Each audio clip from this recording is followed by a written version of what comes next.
One single scientist created 3 inventions that accidentally caused the deaths of millions of people, including himself. Not only that, they decreased the average intelligence of people all around the world, increased crime rates, and caused 2 completely separate environmental disasters that we are still dealing with today. Huh? Part of this video is sponsored by Ren. More about them at the end of the show. In 1944, as a young chemist who had just finished his master's, Claire Patterson went to work on the Manhattan Project, building the first nuclear weapons. His job was to concentrate uranium-235, the fissile fuel for bombs, from the much more common uranium-238. And this required huge machines, mass spectrometers, which separated the 2 types of uranium by their slight difference in mass.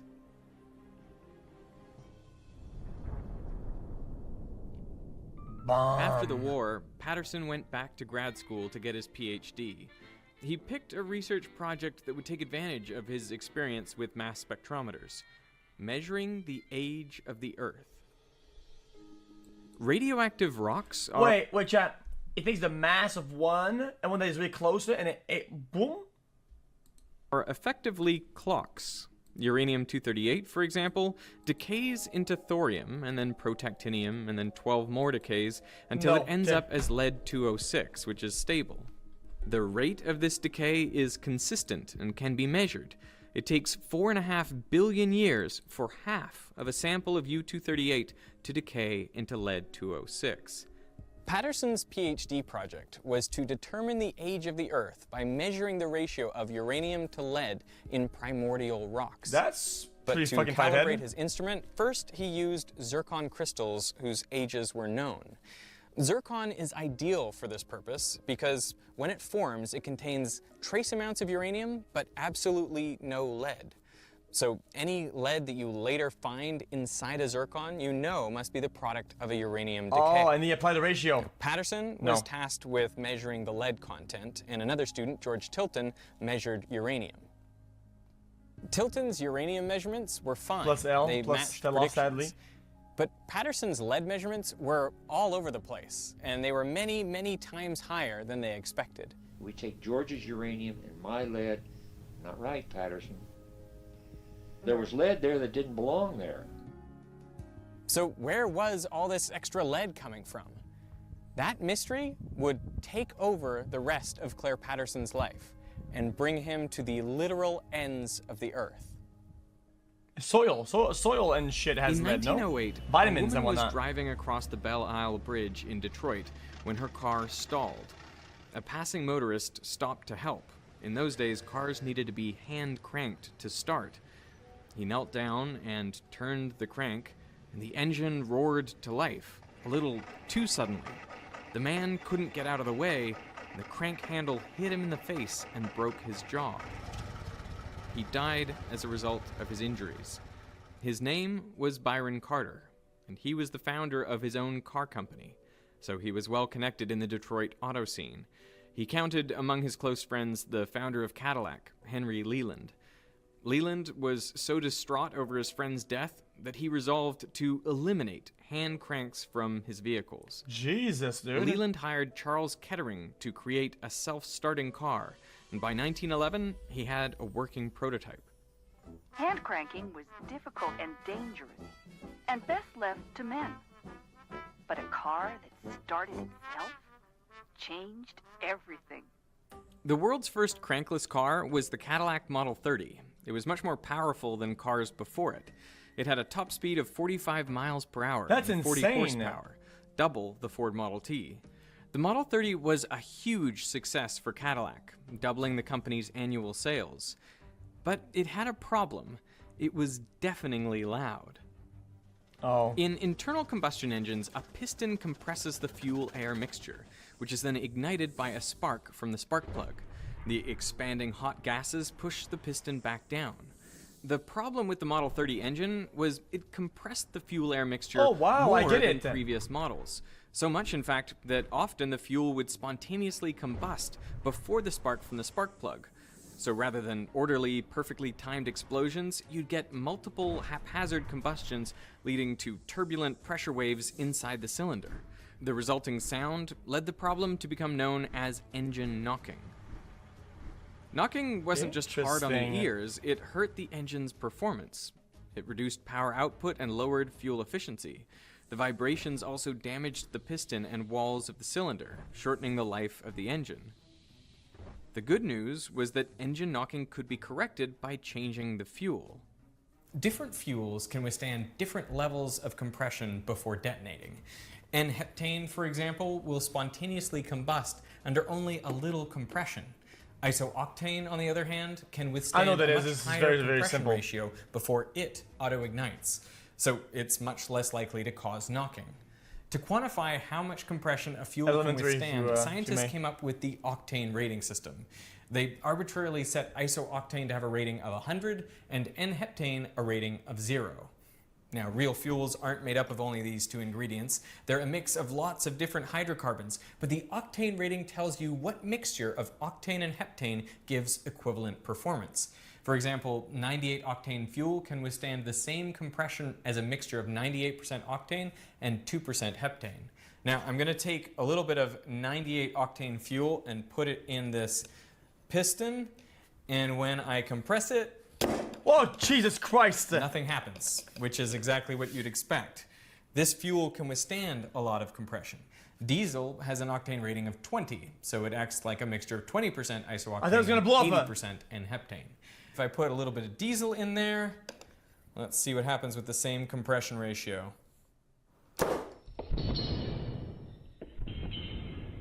Wait, just with compression? There you go. You get a little explosion in there. That's because this is a low octane fuel. I mean, that's what diesel's meant to do. You compress it and it ignites. But you don't want this sort of fuel in an engine with spark plugs. The reason fancy cars demand high octane fuel is to prevent knocking in their high compression, high performance engines. Yeah, you gotta put Kettering premium. wanted to find an additive which would Back increase chest the octane chills. rating of ordinary fuel and eliminate knocking in high compression engines. Guys, how much dollar is it to fuel your car to full when it's like almost out entirely? How much dollar? I'm just wondering. 70 bucks, 80 bucks? 60, 40? Damn, yeah, it varies a lot. $175, 80? Interesting. 110 euros. Yeah, but euros are like monopoly money, dude. Euros, they're everywhere. Euros are pretty much free. So he hired 27-year-old engineer Thomas Midgley Jr. Midgley experimented with all sorts of compounds, from melted butter and camphor to ethyl acetate and aluminum chloride. He later wrote most of them had no more effect than spitting in the Great Lakes. Ethanol was an interesting USD, euro. Oh shit. exception. It did stop the knocking, but you needed a lot of it, about 10% of the fuel mixture for it to be effective. That much ethanol would be expensive and hard to turn a profit on. And Midgley was really after an additive that was cheap, easy to produce, and effective even at low concentrations. So he kept trying. Then he hit on tellurium. It worked wonderfly as an anti-knock agent, but it had a terrible... I misread it. It was GBP. Sorry. Yes, I misread it, guys. USD, GBP. Sorry, I forgot my number. See? Wait a minute. Smell. You couldn't get rid of it by changing clothes or bathing. His wife was so offended by the stench that he had to sleep. Wait, he said what now? Then he hit on tellurium. It worked wonderfully as an anti-knock agent, but it had a terrible smell. You couldn't get rid of it by changing clothes or bathing. His wife was so offended by the stench that he had to sleep in the basement for 7 months. Midgley wrote, "I don't think that, although this doubled the fuel economy, humanity would suffer this smell." On December 3rd, 1921, after 5 years of working on the problem, Midgley found what he thought was the perfect solution: tetraethyl lead. That's a lead atom right there in the center. This additive was exactly what he was looking for. It stopped the knocking, it didn't smell, it was cheap to produce and readily available.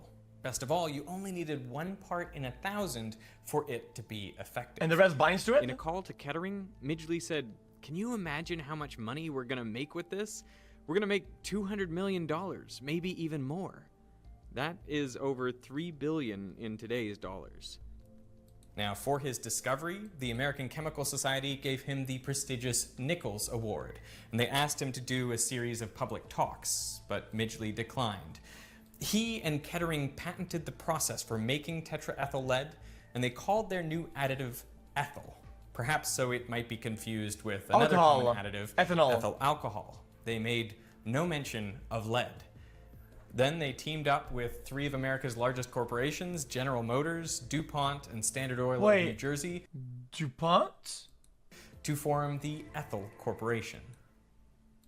Their marketing was brilliant. No man can look at the amazing record of accomplishment here in this research division without confidence that these men are going ahead with an eye to the future, looking for new facts and principles which will make things better and make life easier for all of us.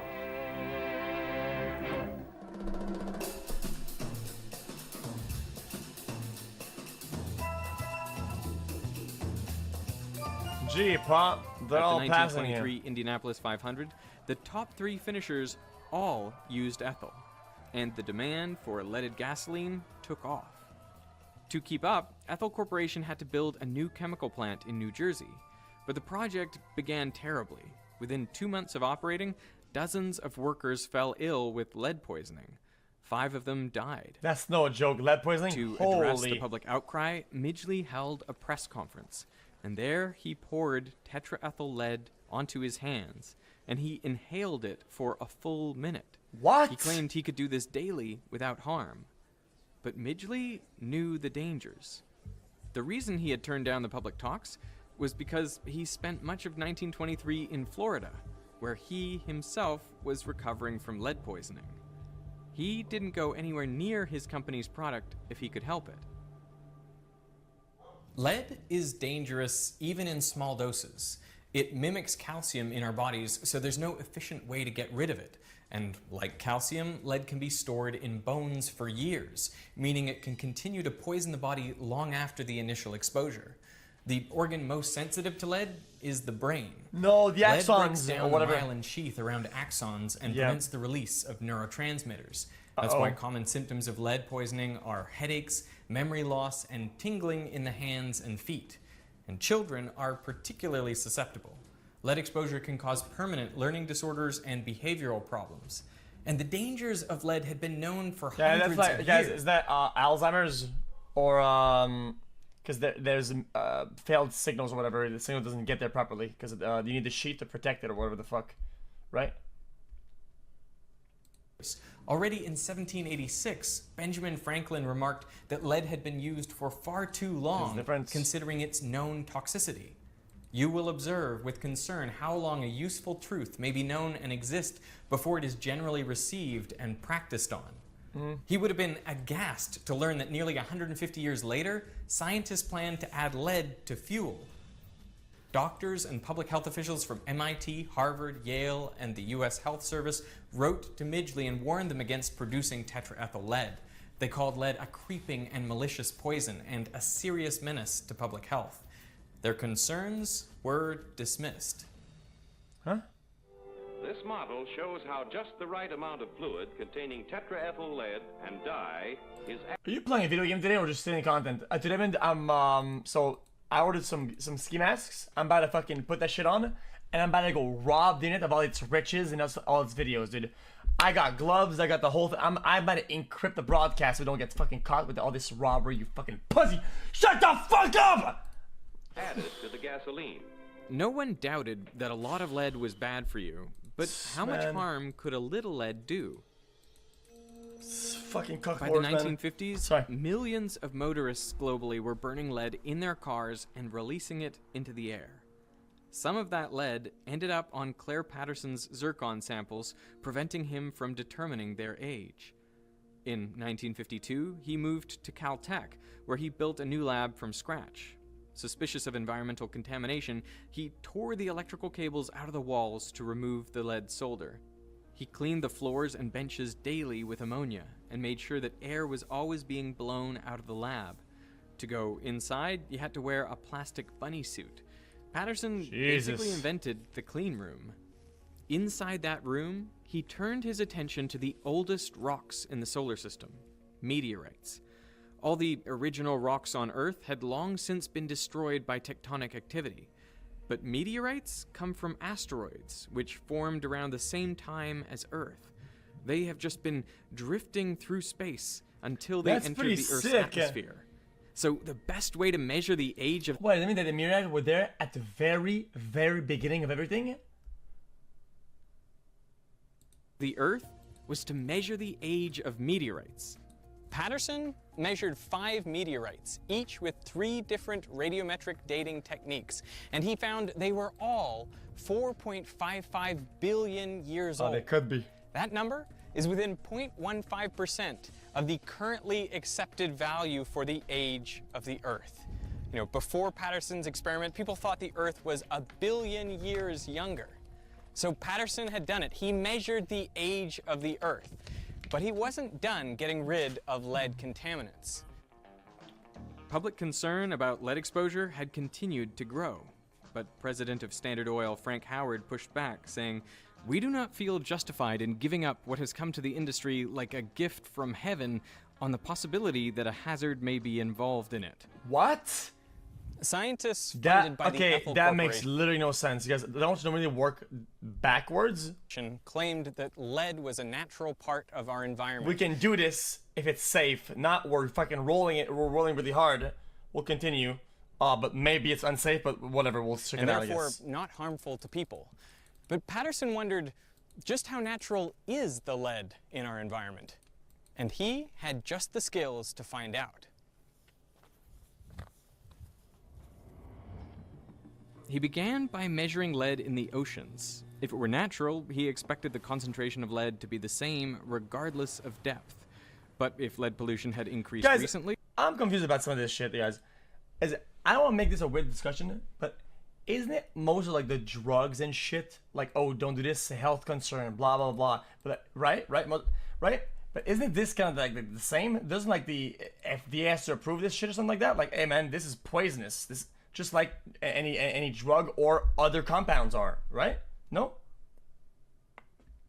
He expected the concentration... This technically is just worse. ...of lead to be the same regardless of depth. But if lead pollution had increased recently, it would be more concentrated near the surface. Oh, it was the 70s, you're right. He took samples in the Pacific and Atlantic Oceans down to a depth of 4 kilometers. And sure enough, lead concentrations were nearly 10 times higher near the surface. Lead pollution was clearly recent, but when exactly had it occurred? To find out, Patterson had to go to Greenland and Antarctica. Ice cores record the level of lead in the air going back thousands of years. The levels of lead in the atmosphere have been elevated for the last 4,500 years. All of it is due to human activity, mainly smelting ores to make metal. You can see the rise and fall of the Greek and Roman empires, the dip caused by the Black Death in the 1300s, and of course the spike in the 20th century due to industrialization and... Wait, that's insane. That's so cool that you could see history in a graph. Tetraethyl lead. So what did this do to people? Well, Patterson looked at the lead levels in the teeth and bones of recently deceased Americans. Guys, it's almost like some completely unrelated topic, whatever, will tell you literally world history. No? I think it's cool. Well, Patterson looked at the lead levels in the teeth and bones of recently deceased Americans, and for comparison, he measured the lead in bones and teeth of Peruvian and Egyptian mummies. Since they lived over 1,600 years ago, they would have been exposed to much less lead in their lifetime. Dude, motherfucker, go outside, motherfucker. Man, I'm gonna do motherfucking shit. Man, I'm gonna do go fuck him up. He expected to find modern Americans had about 100 times as much lead in their bones, but results showed it was closer to a factor of 1,000. 20th century Americans had 1,000 times more lead in their bones than their ancestors. Studies of baby teeth revealed that even lead exposure well below the level considered safe resulted in delayed learning, decreased IQ, and increased behavioral problems. And there is a broad consensus on the part of everybody except the lead industry and its spokesman that lead is extremely toxic at extremely low doses. A follow-up study showed that those with higher levels of lead in their baby teeth were many times more likely to fail out of high school. As a result of studies like these, the CDC's guidelines for the acceptable level of lead in children's blood. Guys, settle down. Okay, I'm gonna go get a fucking test or some shit. I'm gonna go check the lead in my teeth. And you know what they're gonna say? It's a fucking gift from heavens. We don't know what the fuck happened. There's none. Zero. How did it happen? 60 micrograms per deciliter down to 3.5. None. Zero. And as far as we know today, there is no safe level of lead. Globally, lead is believed to be responsible for nearly 2/3 of all unexplained intellectual disability. According to a study published in 2022, more than half of the current US population, that's 170 million people, were exposed to high levels of lead in early childhood. Those born between 1951 and 1980 are disproportionately affected. The authors estimate that in aggregate, lead caused a loss of more than 800 million IQ points. The world is less intelligent today because of leaded gas. Guys, do you think that my stream does more than that? If we were to check it? IQ points. The world is less intelligent today because of leaded gasoline. Shut up. But there are even more troubling correlations. The US saw a steady rise in crime from the 1970s to the 1990s. Then it abruptly declined. This graph looks eerily similar to a plot of preschool blood lead levels, just offset by 20 years. Wait a minute. The obvious question is, did kids who were exposed to higher levels of lead grow up to commit more crimes than they otherwise would have? You might think this is just a spurious correlation, but the same pattern appears in many countries, including Britain, Canada, and Australia. And we know there's a causal connection between lead exposure and antisocial or violent behavior. A study of 340 teenagers found that those who were arrested were 4 times as likely to have elevated lead in their bones than similar demographic controls who didn't have run-ins with the law. Now, this doesn't mean that lead is responsible for all of the increase in crime, but it's very likely responsible for some of it. Now, it's tough to estimate the precise death toll of lead. One of its lesser-known effects is a hardening of the arteries, leading to increased cardiovascular disease. A study from 2018 found lead was likely responsible for 250,000 heart disease deaths per year in the US. Assuming a constant rate over the past century, that amounts to 25 million deaths in the US alone. Globally, the figure may approach 100 million. Guys, most of I have a those question, deaths, guys. Does that mean that if you have a mother and she's pregnant or whatever, anything that is lead related is like super bad because it affects the baby by a long shot, or is it more like as a kid or whatever? are due to Midgley's decision to put lead in gasoline, a substance he knew firsthand was toxic, but he did it anyway to maximize that's really bad, profits. And the problem is not over. Current estimates of deaths caused by lead range from 500 to 900,000 per year. A 2020 UNICEF report warns that 1 in 3 children globally, that's over 800 million children, have blood lead levels at or above 5 micrograms per deciliter. A lot of this lead now comes from batteries and industrial processes, but some is still due to Midgley's invention. Now, after Midgley's success with ethyl, he was put in charge of another engineering project. GM wasn't just making cars, but also household appliances. Not the and fridges fucking had a pans. problem. The 2 most common gases used as refrigerants were methyl formate and sulfur dioxide. One is highly toxic, the other is Hello, flammable. xQc. We Midgley brought you was in tasked because with of your recent tests. Your lead levels are way above what should be level. How the fuck are you still alive, xQcOW? creating a safer alternative. And in 1928, he developed a non-toxic and non-flammable refrigerant, dichloro-difluoromethane. GM called this new product Freon. And to demonstrate Freon's safety, during the unveiling at the American Chemical Society, Midgley inhaled a lungful of this gas and blew out a candle. In the following decades, CFCs like Oh my Freon God, became this guy! very popular and were used as solvents and aerosols. The problem is CFCs are light and stable. When released into the atmosphere, they climb up into the stratosphere, where they can remain for 50 to 100 years. But if a CFC molecule is hit by an ultraviolet photon of just the right energy, it breaks apart, releasing a chlorine atom. And this chlorine atom can then react with ozone, breaking it apart into chlorine monoxide and oxygen gas. The result was another environmental disaster, the hole in the ozone layer. With less ozone, more UV light penetrates the atmosphere, increasing the rates of skin cancer and cataracts. Plus, CFCs are potent greenhouse gases. Per kilogram, they produce 10,000 times more warming than CO2. The historian John McNeill wrote that Midgley had more impact on the atmosphere than any other single organism in Earth's history. An agreement to phase out CFCs, the Montreal Protocol, went into effect in 1989. And the ozone layer is now showing signs of recovery, although it'll take many more decades to fully recover. In 1940, at the age of 51, Midgley contracted polio and became physically disabled. So to help him get up, he devised a mechanical bed controlled by a series of ropes and pulleys. On November 2nd, 1944, while using the contraption, he became tangled in the ropes and died of strangulation. Thanks to the work of Claire Patterson, it became clear that the lead in our environment is not natural.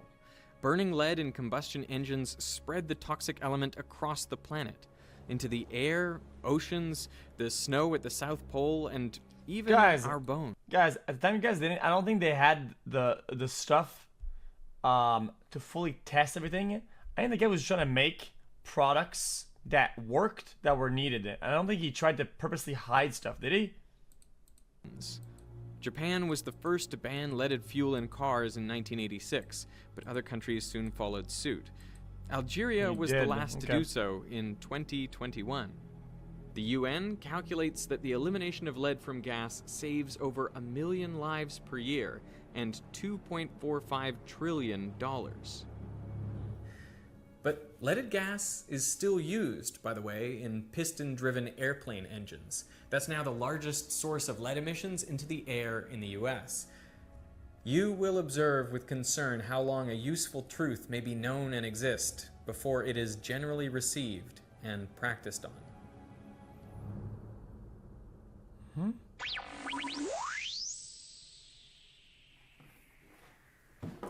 When I first learned about Thomas Midgley and Claire Patterson, I was amazed by how much harm or how much good a single person could do to the environment. Which brings me to the sponsor of this video, WREN, an organization that's taking action on climate change.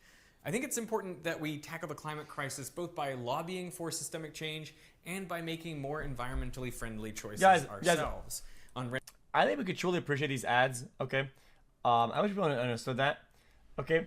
Because I feel like at his size in YouTube, with how many videos he makes, which is not a lot, right? He probably makes a good amount, right, from the videos themselves, but it's not insane, right? And he could take any hashtag ad, but he takes one that are like kind of related and are good cause that don't give him probably that much. Because I'm just gonna take a guess. I don't think they've written as probably an insane budget. So probably like decent, okay budgets compared to some like mobile game or dog shit. You can make probably like 10x, 20x, 40x on fucking whatever other sponsor. And by making more environmentally friendly it's appreciated he does ourselves. On WREN's website, you can calculate how much carbon you emit and which activities have the greatest. He's richer than me? Oh, absolutely not. Impact. And if you like, you can offset your emissions through a monthly subscription. The funds raised go to support a variety of projects that reduce greenhouse gases in the atmosphere. One project I particularly like involves collecting up flammable dead wood from California forests. This helps prevent wildfires. Plus, the collected wood is converted into biochar, a material that locks up the carbon inside for thousands of years. Once you sign up to offset your carbon footprint, you'll receive monthly updates from the projects you support. It's completely transparent. Guys, I feel bad watching this video that early, guys. I didn't really pay attention. Oh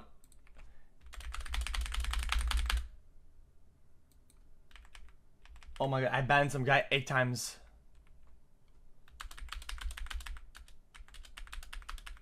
There you go. Give me a like and boom. Transparent with photos and details of every tree planted, every acre reforested, every ton. I don't know what happened. It just did ban user, and I just kept spamming it by accident. In the description, I will personally pay for the first month of your subscription. So I want to thank Ren for supporting Veritasium, and I want to thank you for watching. I enjoyed it. That was a good video. Yeah, I watched a little bit of the DuPont fucking evil shit where they're like completely covering it up and being really crazy and dumb. So I knew like lead was really bad. I didn't know it was that bad though. Yeah.